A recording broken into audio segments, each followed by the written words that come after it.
You are Comrade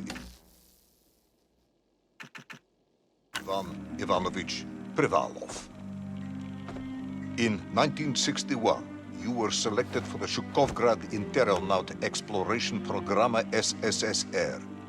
Despite failing your basic physical and being caught cheating on your entrance exams, on the morning of the 12th of April 1962, you boarded a rocket drill containing the experimental device Little Orpheus, with the purpose of descending through the Earth's crust to discover the relative hollowness of the interior and its suitability for colonization. No, you've lost me, General. Did I do what? You and Little Orpheus were dropped into an extinct volcano to drill to the center of the Earth and find out if we could establish a city there. Note, if you will, that this date is over 3 years ago.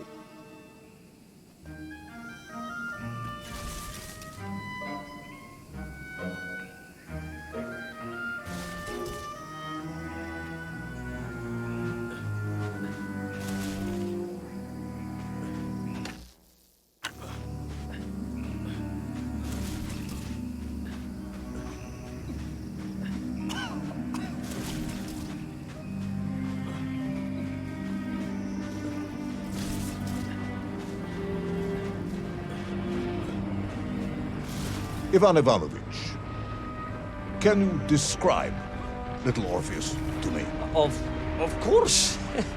It was large and round and had something of a disagreeable smell. I was referring to its technical specification.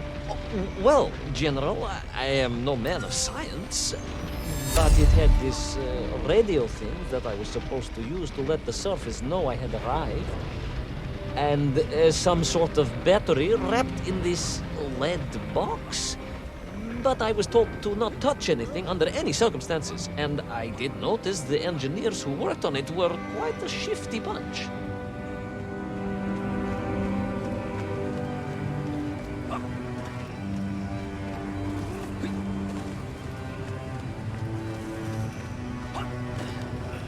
The Little Orpheus device contained a radio transmitter capable of sending a signal through miles of solid rock. In order to boost this, a powerful energy source was required. An atomic bomb, Comrade Privalov. An atomic bomb that you have lost somewhere below the Earth's crust. Ah, yes, that bomb. Of course, General. I can explain everything. But it is a long and somewhat complicated story. And let me assure you, this is not a case of milking chickens. But you won't understand where your bomb and Little Orpheus has ended up unless I start at the very beginning and you let me tell you where I've been for the last 3 years.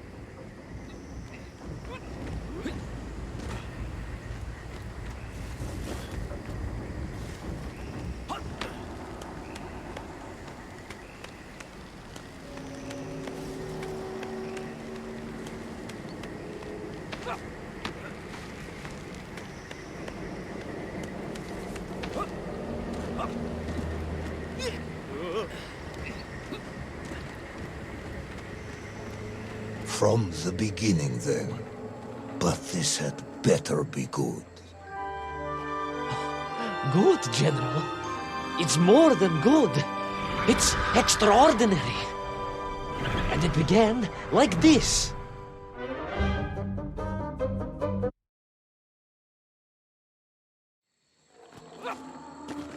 An extraordinary sight.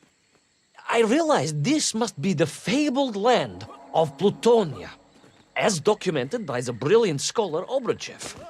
A trail of destruction carved by the rocket drill led down into the wild and mysterious jungle.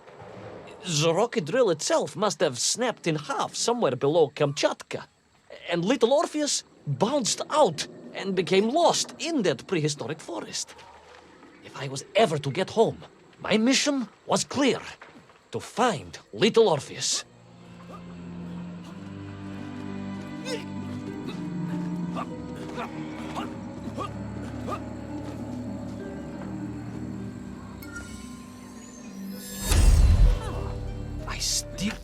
The little Orpheus was a cramped and smelly affair on the inside, despite its remarkable exterior.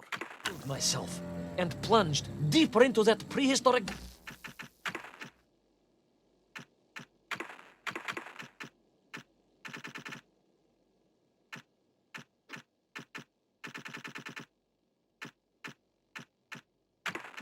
What a handsome devil! Jungle where insects the size of dogs buzzed around. Dogs.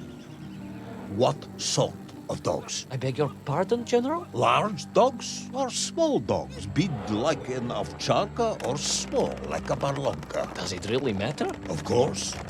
Detail is all important. Ovcharka then, General. The size of an ovcharka. I find it very hard to believe.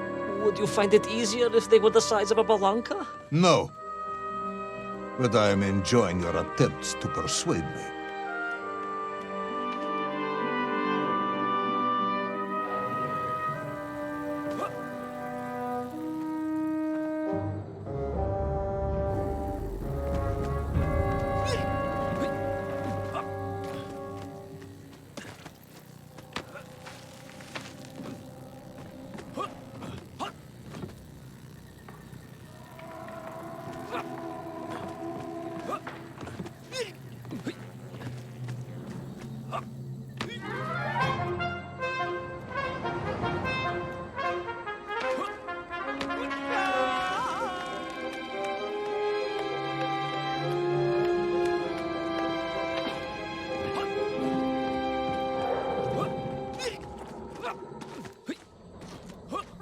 Another part of the rocket drill.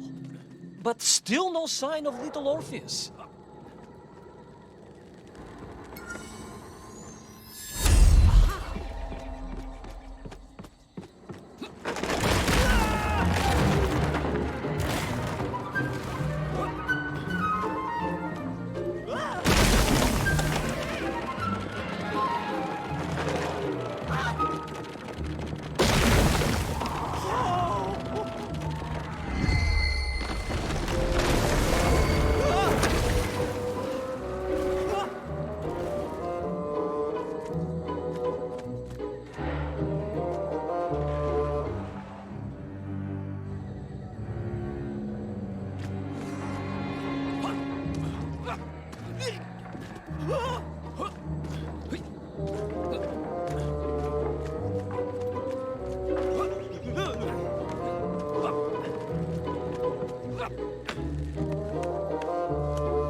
Between the trees, I could see huge beasts, larger and more ancient than any known to our modern times.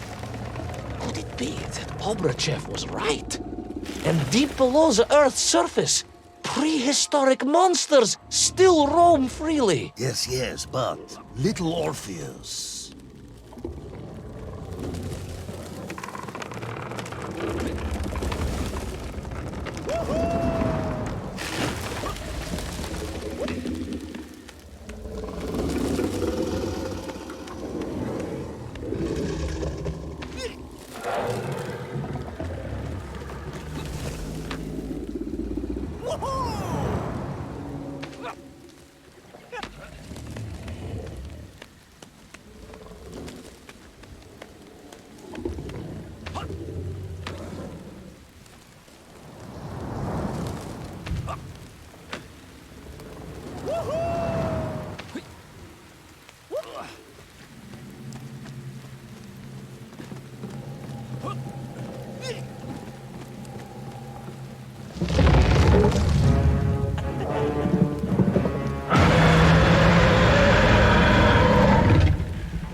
terrible lizard intent on making a snack of me was none other than the most awful of the monsters, the Tyrannosaurus Rex. Oh, now you are an expert on dinosaurs. Oh, hardly an expert, General. Just educated by the best schools in the world, like all good socialists. And I remembered one crucial thing. I'm listening. Well, its greed is without bottom, its hunger is ferocious, but its brain is absolutely tiny. So, it can roar and roar as much as it likes, but it will never be a match for the sharpened mind of the good Soviet worker. All I needed was a plan to outwit the monster.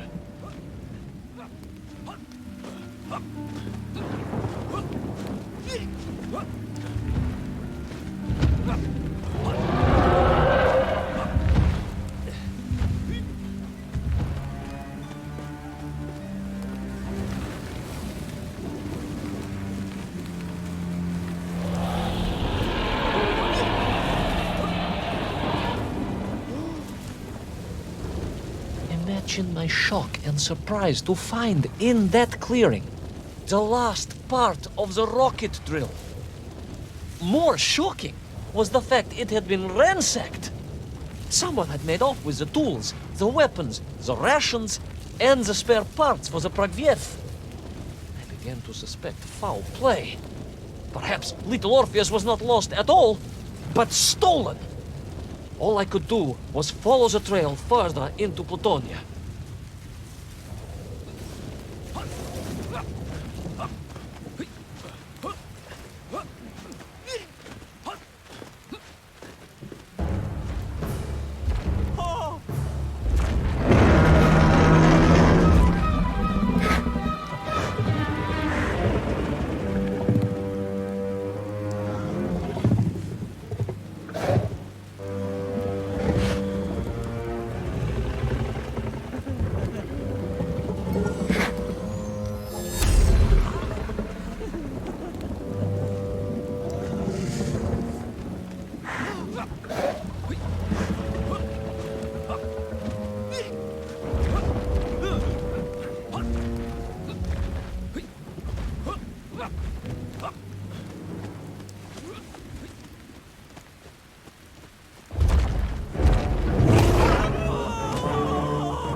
So we all agree this was the fabled land of Plutonia, do we? I don't remember accepting that. I will admit it might not have been Plutonia if you are prepared to accept the dinosaur. This isn't a negotiation, Ivan Ivanovich. General, you can disagree all you like, but there's very little you can do to persuade me it wasn't a dinosaur. I might not be able to persuade you, but I can always have you shot.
You hid in an egg. Yes, General. I hid in an egg. I am glad to hear your military training was not wasted.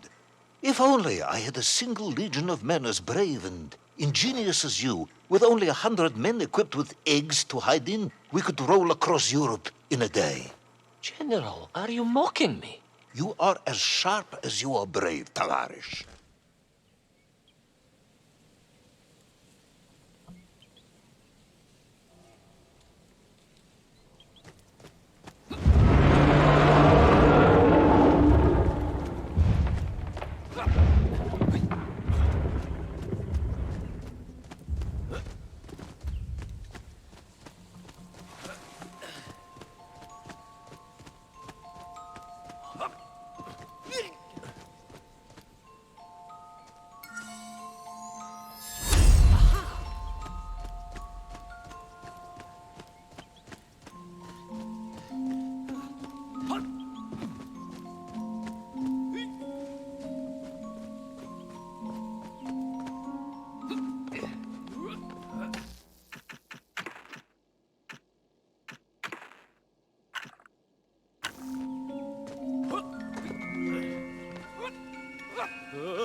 Couldn't believe it.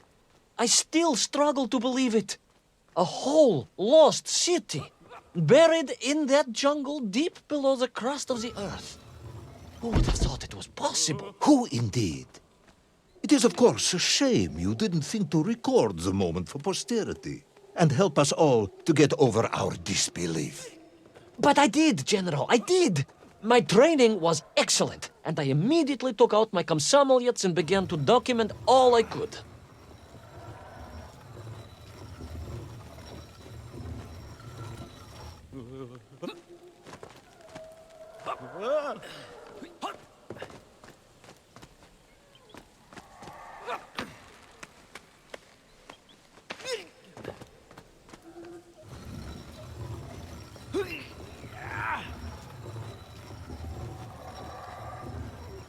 So, where is this camera now, then? General, yes. What, of course, I meant to say was my training was excellent, and I immediately reached for my camera, only to realize it must have been torn from my utility belt in the crash and lost forever in that forgotten jungle.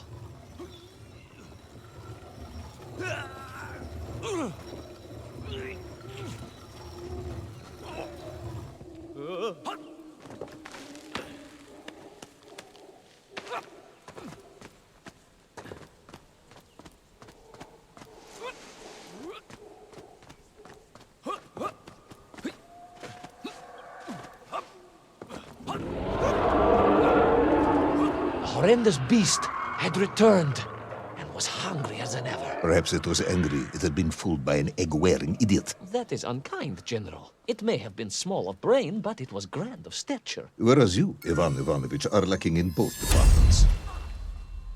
Presuming there were no more eggs to hide in, did you have a new plan? I did, General. Please, do tell me, what was this brilliant plan? I ran like hell, General.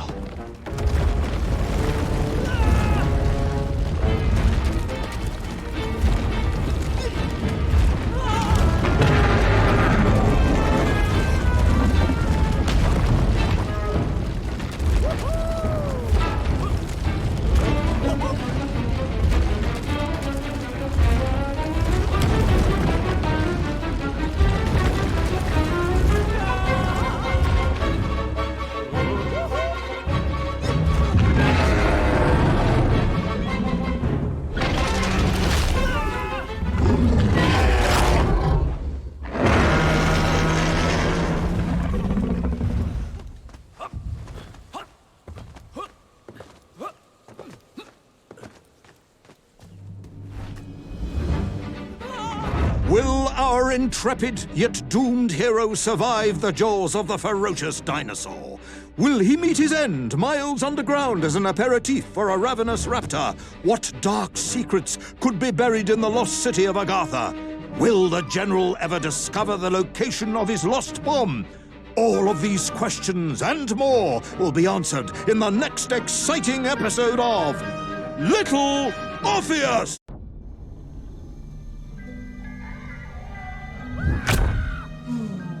What luck!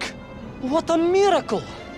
One moment I was rushing into the fetid tonsils of that horrible monster. The next, I was plummeting downwards to the jungle floor beyond its reach. I prayed I would land on something soft. Perhaps your head. But nothing could have prepared me for what was about to unfold. An epic saga of pride, power, and revolution. A struggle for freedom the likes of which our world has never seen. And it happened like this.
Who were those strange, gentle monsters who towered above me?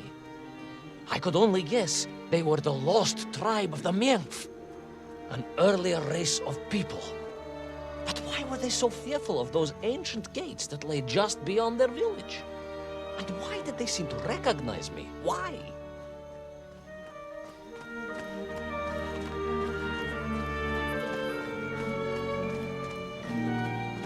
Yes, I'm also wondering why. No, a как же, General?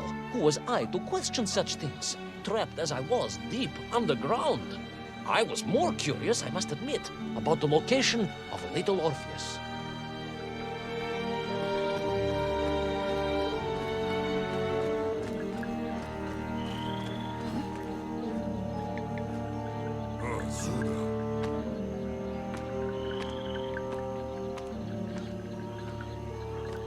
You talk of a great city, a mighty power. Yet your nymph squatted like savages in huts at its boundary. They did.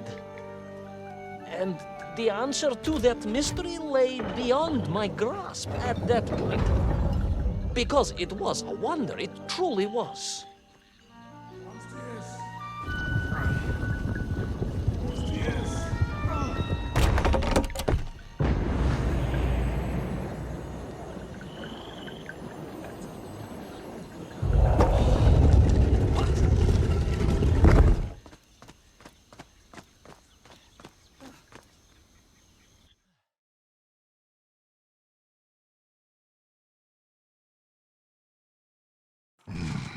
The lost city of Agartha.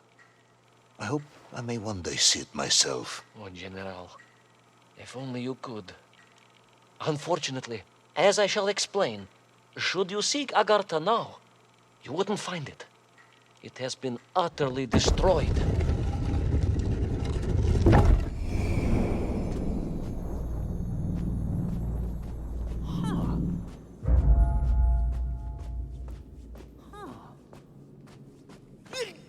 Utterly destroyed? Utterly, General, a tragic loss. A convenient loss. I imagine archaeologists weeping as I tell you. But most importantly, before we continue, you must understand one crucial fact about its destruction. Which is? It wasn't my fault.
Those poor, unfortunate Menkf, trapped and kidnapped and dragged away, only to return as vicious foot soldiers to some unknown tyrant.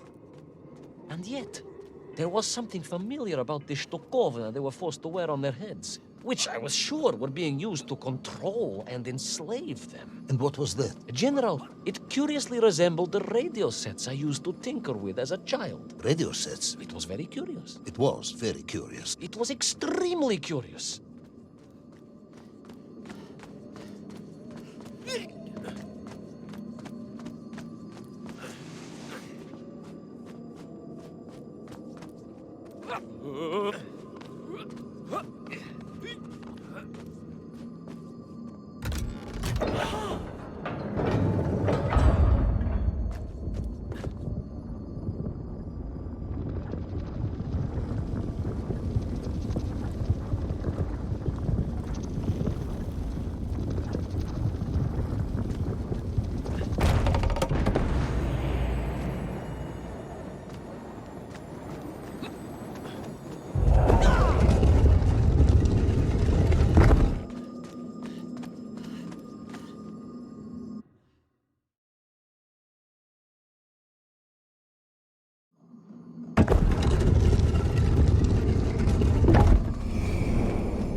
An ancient technological metropolis, powered by a glowing resin? Carved from the very earth? A glowing resin carved from the very earth. Do you see, General? I fear you are about to enlighten me.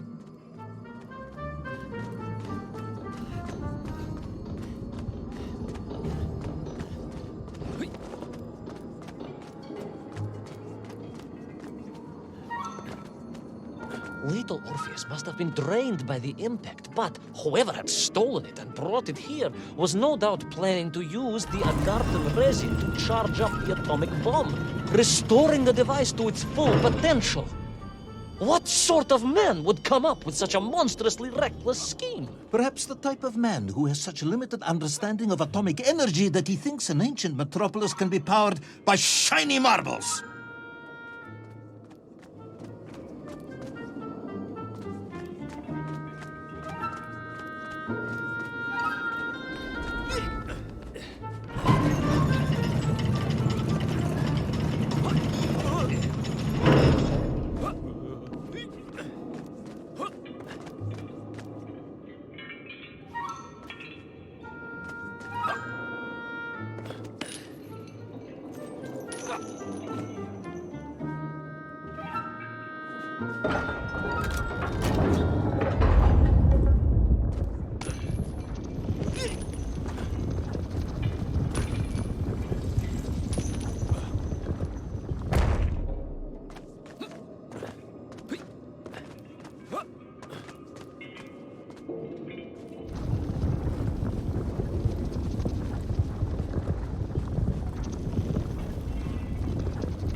I am curious, Ivan Ivanovich.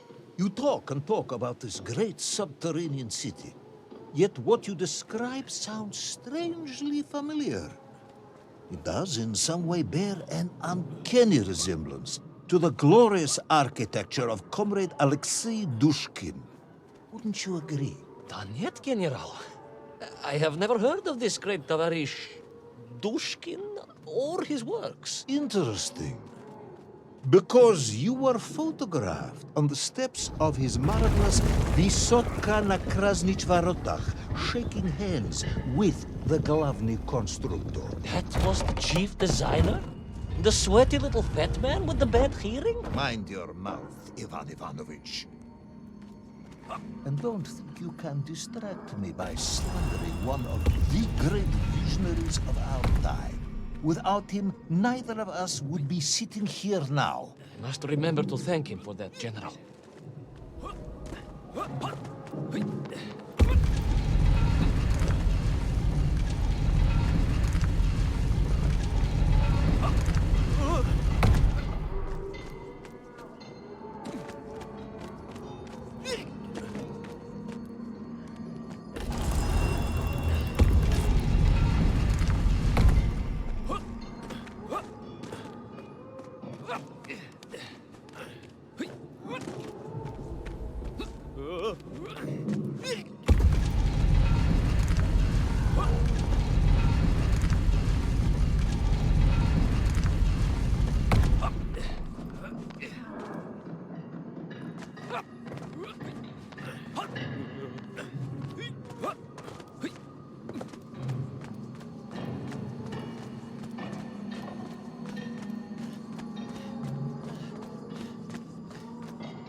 Those enslaved mink were trying to stop me.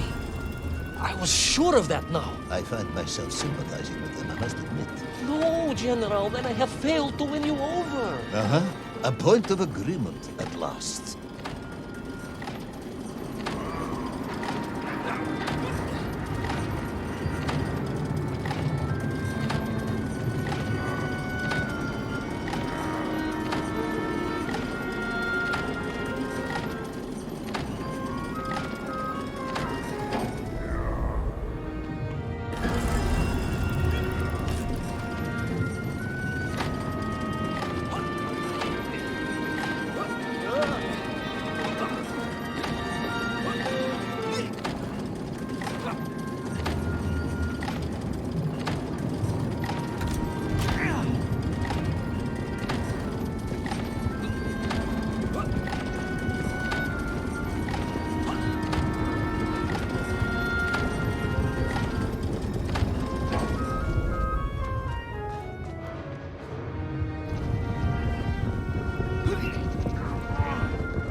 Ask again, General. Are you mocking me? That would be unprofessional, comrade. I will try harder to convince you then. It is, after all, a cautionary tale of unleashed tyranny. It is a cautionary tale of unleashed idiocy. But please, do continue.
stepped from the cable car onto a plateau at the center of the city, where a palace, a vast acropolis, stood.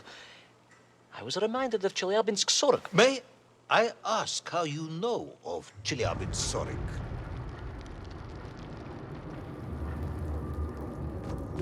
My Aunt Masha was a traveling tinker who married a beef investigator from Zlatoust.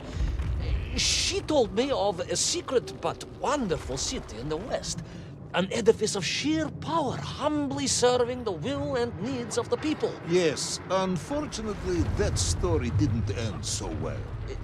No, that's what Auntie Marsha told me. And perhaps that is why I was also reminded of it. Because the moment I touched the floor in that place, I could tell something was very, very wrong.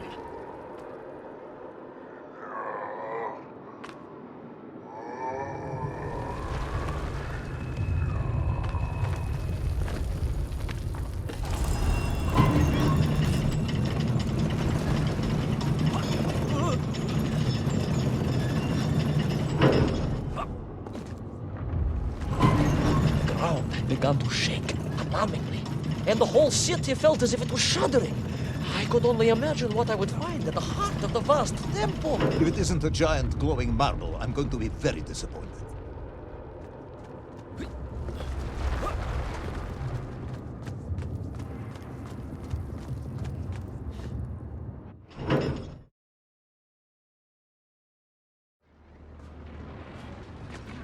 A huge resin sphere that overshadowed all of the others. I caught glimpses through the twisted architecture. And it was then I saw him. Him? The thief, the enslaver, the tyrant, sucking the power from this wondrous city as he drained the very lifeblood of the ancient civilization and drew it into the atomic embrace of little Orpheus with a song in my heart. I raced onwards to stop him!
Drained of its power, the magical heart of the city cracked.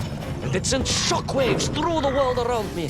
A true monster general, willing to bring down the mountain itself upon Agartha and bury it forever in his ruthless scheme. I could not save that wondrous place, General, to my shame and regret.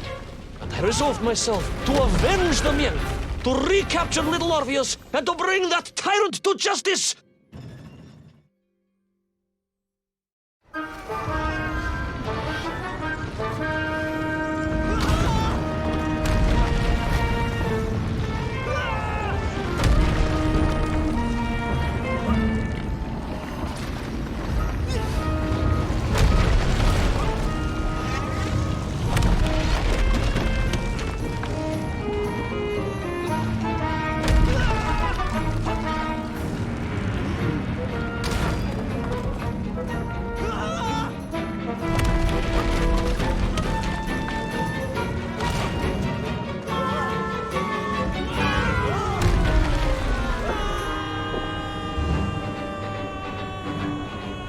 Will our plucky yet careless hero fall forever through those unknown skies? Will he discover the identity of the brutal thief commanding the army of the Menk? What chance does he have of ever returning to his beloved homeland? How long can the general's patience last? All of these questions and more will definitely be answered in the next exciting episode of Little Orpheus! I plummeted down through that weird sky towards a great turbulent ocean that roared and swelled, a ferocious sea that offered no hope of survival. I thought of home and wept, unaware that in an instant my fortunes would be changed by an event so bizarre I almost hesitate to tell you. And it happened like this.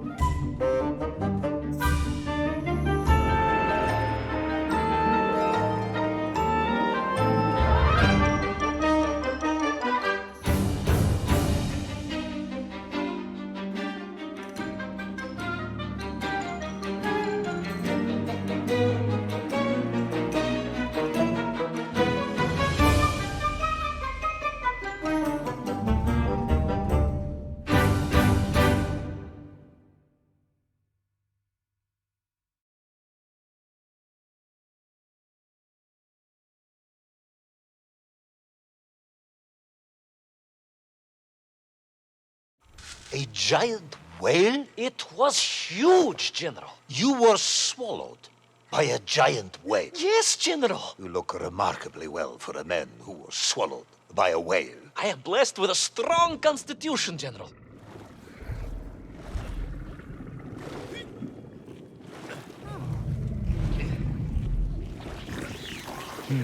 And I assume you are now going to tell me how you managed to escape from the belly of this giant whale. Naturally, General. And I must say, it really was a fascinating glimpse into the interior life of one of our world's most magnificent beasts. I consider myself a wiser man after this experience.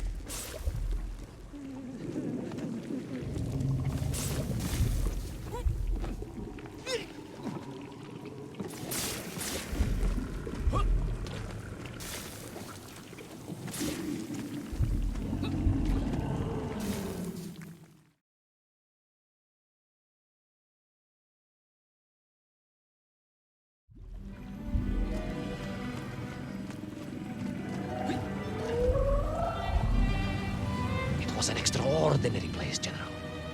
I could perhaps deliver a lecture on the subject to Moscow University's Zoological Society, if you like. I only want to help. The Moscow University Zoological Society has, I suspect, better things to do than listen to the ramblings of a man who claims he was swallowed by a whale.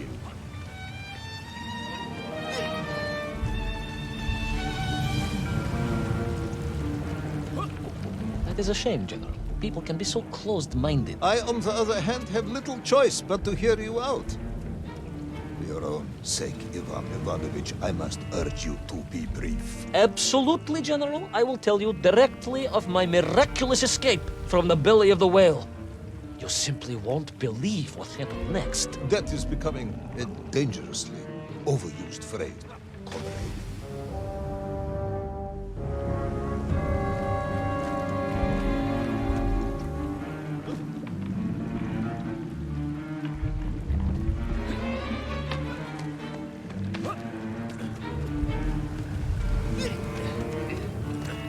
And so I found myself deep within the whale's organs. A strangely beautiful place. A sort of fleshy wonderland. A glade of polyps and globules. A landscape as awe-inspiring in its way as the forests and mountains of Altai. Oh, my home, General, that I yearned and longed for and only hoped, as I hope now, that I might one day see again. I think we're all longing for home at this point. Oh, with warm slippers, a mug of steaming Sbitzin, and a roaring fire.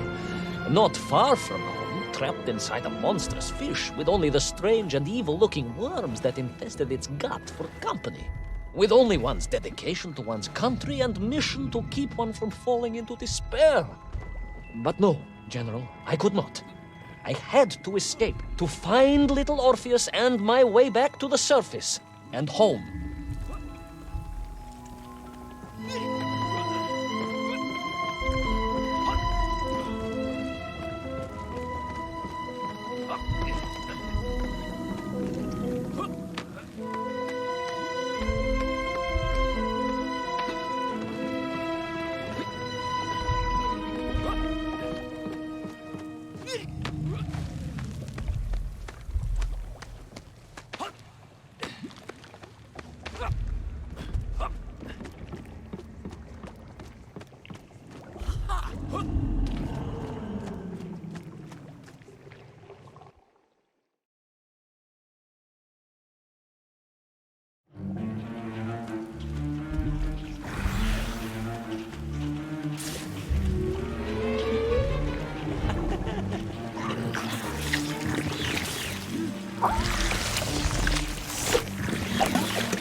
Worms, you say, living inside the whale. Oh, they were horrid things, those worms, General.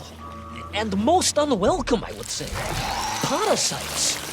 But I had no idea just how dangerous the infestation was, nor of the tremendous sizes they could grow to. At that point, my thoughts were only of escape. And I had a plan. Yes, I'm sure you did.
These worms, they made your Nivirayatni whale sick. Wherever they attached themselves, the flesh began to turn gray and die. It was a truly distressing sight. And I resolved myself to assist the whale by removing the leeches wherever I could find them during my escape.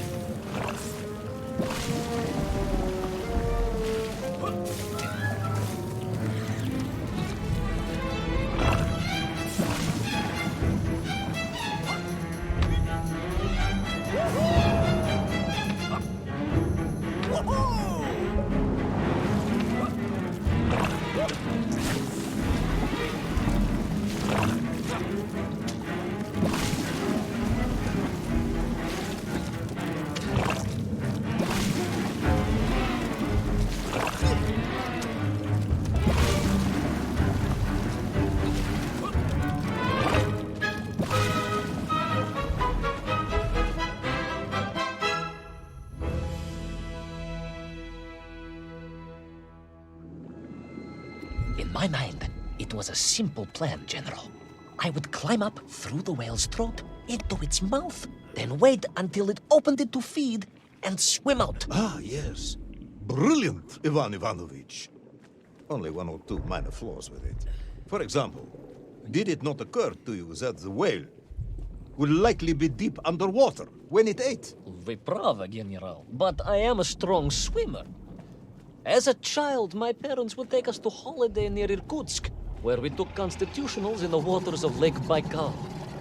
In fact, my mother often called me her malenький морской котик.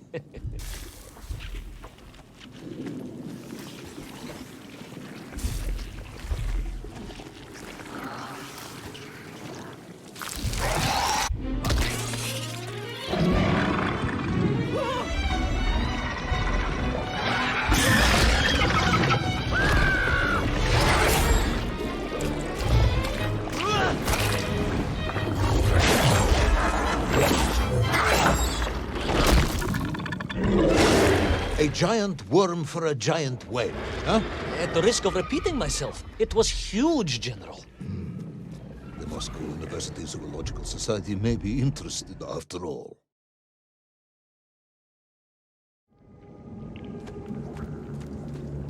Let us take a moment, Ivan Ivanovich.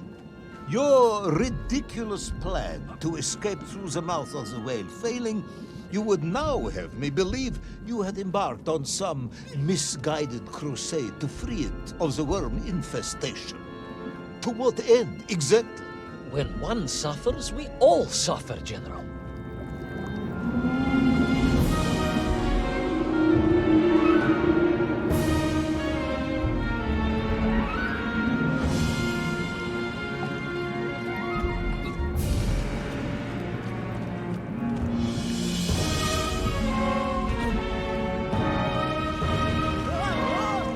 Your ideological commitment is admirable, comrade, but... I concluded that if I could find the root of the infestation and neutralize it, the whale could mount a spirited counterattack against the worms.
And then, victorious, the whale would surface to expel the remaining poisonous muck and slime from its body. And at that point, I could escape through the nearest convenient orifice. In this case, most likely the blowhole. That is the most revolting thing I've ever heard. General, we are Russians. We have withstood the sheer force of nature and history and emerged triumphant. An expedition through the nasal sphincter of a gargantuan whale is nothing to us.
I suppose you would have me believe that the whale was grateful to you.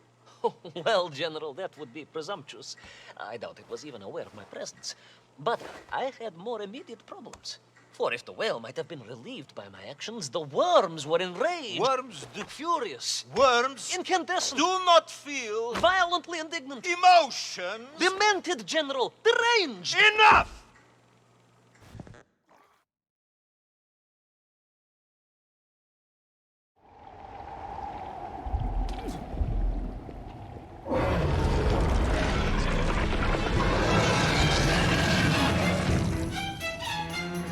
Where is little Orpheus? Where is my bomb? Unless you are trying to tell me the whale swooped that as well. No, it did not, General. That would be absurd. No, Ivanovich, you are absurd. Your story is absurd. This whole ridiculous fairy tale is absurd.